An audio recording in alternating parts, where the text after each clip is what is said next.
डुमरी विधानसभा उपचुनाव में सियासी दलों ने पूरी ताकत झोंक दी है। ताबड़तोड़ चुनाव प्रचार कर रहे पार्टी के दिग्गज नेता एनडीए प्रत्याशी के लिए सुदेश महतो वोट मांग रहे हैं। इंडिया प्रत्याशी के लिए सीएम कल से वोट मांगेंगे। 26 अगस्त से 3 सितंबर तक सीएम चुनावी सभाएं करेंगे और 5 सितंबर को डुमरी उपचुनाव के लिए मतदान होगा और 8 सितंबर को नतीजे सामने आ जाएंगे। तो देखिए, डुमरी विधानसभा उपचुनाव को लेकर दंगल में तमाम पार्टियों की प्रत्याशी जो है वो इस बार मैदान में है। कुल 6 प्रत्याशी इस बार मैदान में। डुमरी विधानसभा उपचुनाव में सियासी दलों ने पूरी ताकत झोंक दी है।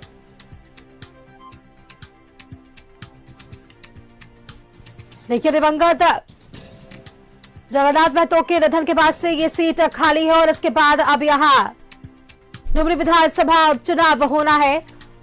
5 सितंबर को डुमरी उपचुनाव के लिए मतदान होगा और 8 सितंबर को नतीजे सामने आ जाएंगे।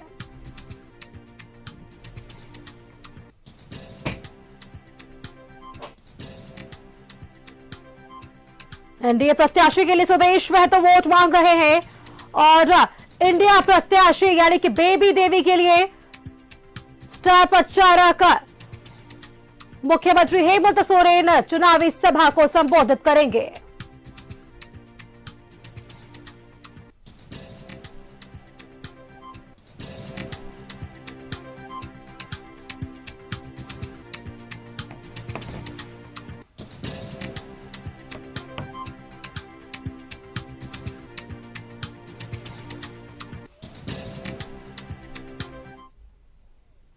और इसी खबर पर और भी जानकारी के लिए रांची से हमारे संवाददाता दीपक बने हुए हैं। दीपक, देखिए, डुमरी विधानसभा उपचुनाव को लेकर ताबड़तोड़ चुनाव प्रचार किया जा रहा है और पार्टी के कई दिग्गज नेता इस बार मैदान में है। वो चाहे सुदेश महतो की बात कर ले या फिर मुख्यमंत्री हेमंत सोरेन जी की बात कर ले।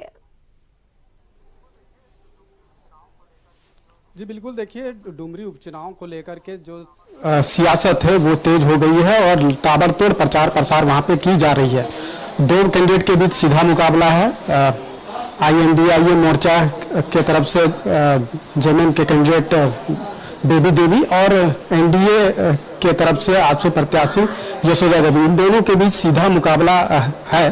और जिस तरह से आजसू सुप्रीमो सुदेश महतो लगातार डुमरी उपचुनाव को लेकर के प्रचार प्रसार कर रहा है और अपने पक्ष में, अपने प्रत्याशी के पक्ष में वोट की अपील कर रहा है, वहीं राज्य के मुख्यमंत्री हेमंत सोरेन भी अपने प्रत्याशी के पक्ष में कल से यानी कि 26 अगस्त से चुनावी प्रचार प्रसार में उतरेंगे और 3 सितंबर तक वो ताबड़तोड़ प्रचार प्रसार करेंगे, सभा को संबोधित करेंगे और अपने पक्ष में, अपने प्रत्याशी के पक्ष में वोट की अपील डुमरी के जनता से करेंगे। जिस तरह से ये चुनाव काफी रोमांचक मुकाबला होता हुआ दिखाई दे रहा है, यह इसलिए भी कि अब तक अगर बात करें जो हेमंत सोरेन की सरकार में जो 5 बाई इलेक्शन हुआ है, 5 बाई इलेक्शन में 4 में सफलता मिली है। एक जो बाई इलेक्शन हुआ था रामगढ़ बाई इलेक्शन, उसमें असफलता मिली थी और आजसू के कैंडिडेट को वहां पे जीत मिला था। तो वैसे में एनडीए चाह रहा है कि दोबारा रामगढ़ बाई इलेक्शन की तरह ही डुमरी बाई इलेक्शन में वो दोहराए और वहीं खासतौर पे INDIA मोर्चा भी चाह रहा है कि जिस तरह से ये मोर्चा नया मोर्चा बना है और उस मोर्चा के तहत जो पहला खाता जो है वो डुमरी बाई इलेक्शन से खुलेगा। तो ये तमाम चीज़ों को लेकर के काफ़ी ताबड़तोड़ जो प्रचार प्रसार है वहाँ पे की जा रही है और बड़े बड़े दिग्गज नेता उस डुमरी बाई इलेक्शन के रन में उतर गए हैं। जिस तरह से आजसू सुप्रीमो सुदेश महतो लगातार प्रचार प्रसार कर रहे हैं और इसके साथ ही एनडीए के तरफ से भारतीय जनता पार्टी के भी बड़े नेता जो है वो चुनाव प्रचार प्रसार में उतरेंगे। अब मुख्यमंत्री हेमंत सोरेन जब कल से यानी कि 26 अगस्त से जब चुनावी प्रचार प्रसार में उतरेंगे और अलग अलग क्षेत्रों में लगातार वो सभा को संबोधित करेंगे, प्रचार प्रसार के दरमियान अपने पक्ष में वोट की अपील करेंगे, अपने प्रत्याशी के पक्ष में वोट की अपील करेंगे। क्योंकि जो डुमरी बाई इलेक्शन हो रहा है, सबको पता है कि किस तरह से ये हो रहा है, क्योंकि उस इलाका से 4 बार लगातार प्रतिनिधित्व कर चुके हैं जगन्नाथ महतो और उनकी आकस्मिक निधन हो गई थी और उसके बाद ये बाई इलेक्शन हो रहा है।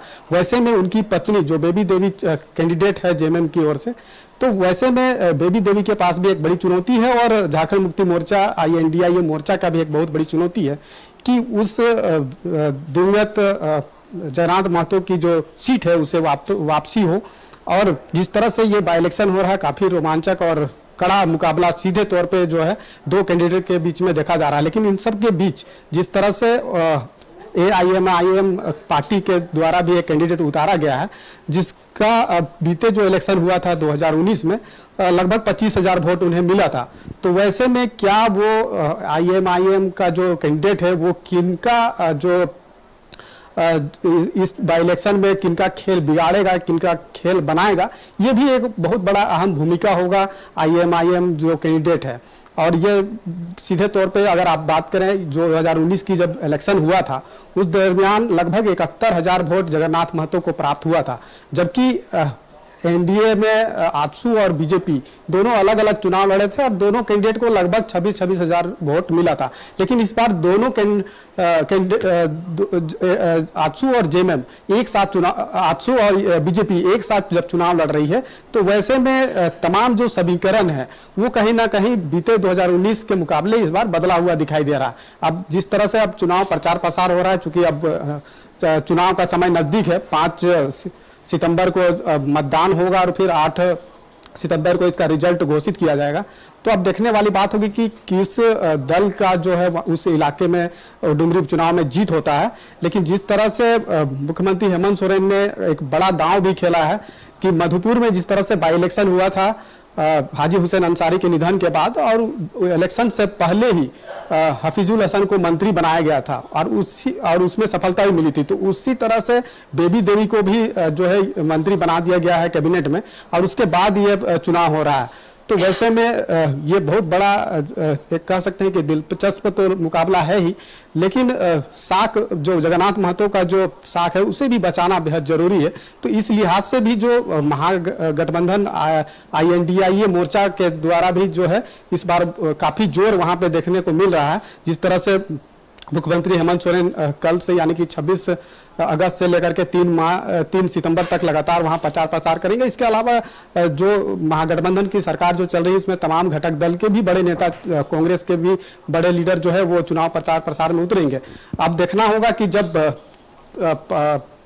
5 सितंबर को जब मतदान होगा तो डुमरी का जो जनता है, डुमरी के लोग हैं, वो किनके पक्ष में अपना मताधिकार करते हैं और 8 सितंबर को जब इसका रिजल्ट आएगा तो उस 8 सितंबर को क्या कुछ रिजल्ट आता है, किस प्रत्याशी की जीत होती है, किस दल की जीत होती है, ये सबसे अहम होगा और देखने वाला होगा। जी बिल्कुल दीपक, तमाम जानकारी के लिए आपका बहुत बहुत धन्यवाद हमारे साथ जुड़ने के लिए। तो ये थे हमारे साथ संवाददाता दीपक जिन्होंने आप तक सटीक जानकारी पहुंचाई। तो आपको बताएं डुमरी विधानसभा उपचुनाव में सियासी दलों ने पूरी ताकत झोंक दी है।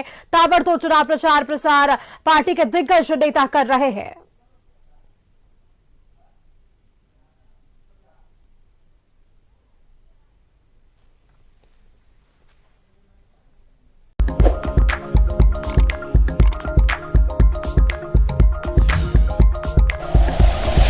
Like and share videos, subscribe करें हमारा चैनल और प्रेस करें बेल आइकॉन। न्यूज़ 11 भारत, सच है तो दिखेगा।